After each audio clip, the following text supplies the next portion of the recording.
Work കഴിഞ്ഞ് വീട്ടിലെത്തി കഴിയുമ്പോൾ ഇപ്പോൾ റീസെൻ്റ്ലി ഒരു അഡിക്ഷൻ സ്റ്റാർട്ട് ചെയ്തിട്ടുണ്ട്. ഫ്രൂട്ട് ഷേക്ക് ഉണ്ടാക്കി കുടിക്കുക എന്നുള്ളത്. ചൂടാണോ തണുപ്പാണോ ഇതൊന്നും നോക്കലില്ല, വീട്ടിലെത്തി കഴിയുന്നു, ഈ ഒരു സംഭവം ഉണ്ടാക്കി കുടിക്കുന്നു. വലിയ പാടുള്ള ഐറ്റം ഒന്നുമല്ല കേട്ടോ.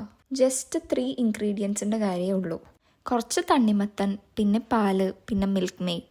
ഞാനത് ഷുഗർ വെച്ചിട്ട് ട്രൈ ചെയ്ത് നോക്കിയിട്ടുണ്ട്. പക്ഷേ ഷുഗർ വെച്ച് ട്രൈ ചെയ്ത് നോക്കുമ്പോൾ ഈ ഒരു ടേസ്റ്റ് കിട്ടില്ല. അതുകൊണ്ട് milk made is A game changer. Milk made തന്നെ വേണം. ഹെൽത്തി ഡ്രിങ്ക് ആണോ എന്ന് ചോദിച്ചു കഴിഞ്ഞാൽ പാലും വാട്ടർമെലണും ഹെൽത്തിയാണ്. മിൽക്ക് മെയ്ഡ് അത്ര ഹെൽത്തി അല്ല.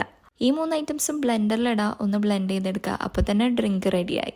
യൂഷ്വലി ഞാൻ ആ ബ്ലെൻഡർ ജാറിൽ തന്നെ കേട്ടോ കുടിക്കാറ്. പിന്നെ ഇതിപ്പോൾ നിങ്ങളെ കാണിക്കാൻ വേണ്ടിയിട്ട് ചുമ്മാ ഒരു ഷോക്ക് ഗ്ലാസ്സൊക്കെ എടുത്ത് ചുമ്മാ വാട്ടർമെലണൊക്കെ വെച്ചൊന്ന് ഡെക്കറേറ്റ് ചെയ്തേ ഉള്ളൂ. സോ ഒരു ദിവസം ഞാൻ വാട്ടർമെലൺ വെച്ചിട്ടായിരുന്നു കുടിച്ചത്. പിന്നെ നെക്സ്റ്റ് ഡേ ഞാൻ പപ്പായ ആയിരുന്നു എടുത്തിട്ടുണ്ടായിരുന്നേ. വേറെ വ്യത്യാസം ഒന്നും തന്നെ ഇല്ല. വാട്ടർമെലണിന് പകരം പപ്പായ ആഡ് ചെയ്യുക. പപ്പായ, മിൽക്ക് ആൻഡ് മിൽക്ക് മെയ്ഡ്.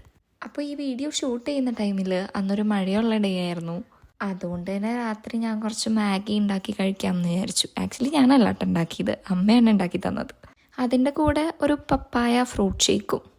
അപ്പോൾ ഞാൻ പറഞ്ഞ പോലെ തന്നെ പപ്പായ ആദ്യം ഇട്ടു, പിന്നെ മിൽക്ക് മെയ്ഡ് ഒഴിച്ചു, പിന്നെ പാൽ ഒഴിക്കാൻ നേരത്തെ അമ്മ എടുത്ത് പറഞ്ഞു അവിടെ എങ്ങും വീഴിക്കരുതെന്ന്. പിന്നെ അൻസറിന് കുറച്ച് കൂടുതലായതുകൊണ്ട് തന്നെ വീഴ്ത്തരുതെന്ന് പറഞ്ഞിട്ട് തന്നെ പാല് മൊത്തം സ്പിൽ ചെയ്തിട്ടു. പിന്നെ ഞാനതൊക്കെ ക്ലീൻ ചെയ്തിട്ട് എല്ലാം കൂടി ബ്ലെൻഡ് ചെയ്തെടുത്തു. അപ്പോൾ എൻ്റെ റീസെൻറ്റ് ഫേവറേറ്റ് ഡ്രിങ്ക് ഇതൊക്കെയാണ്. നിങ്ങൾക്കുണ്ട് ഇതുപോലെ എന്തെങ്കിലും favourite drink? Coffee, tea, juice, shake, whatever it is, comment ബോക്സിലൊന്ന് കമൻറ്റ് ചെയ്യും, ഞാനും കൂടി ഒന്ന് അറിയട്ടെ. അപ്പോൾ ലൈക്കും ഷെയറും സബ്സ്ക്രൈബും ഒന്നും മറക്കണ്ട.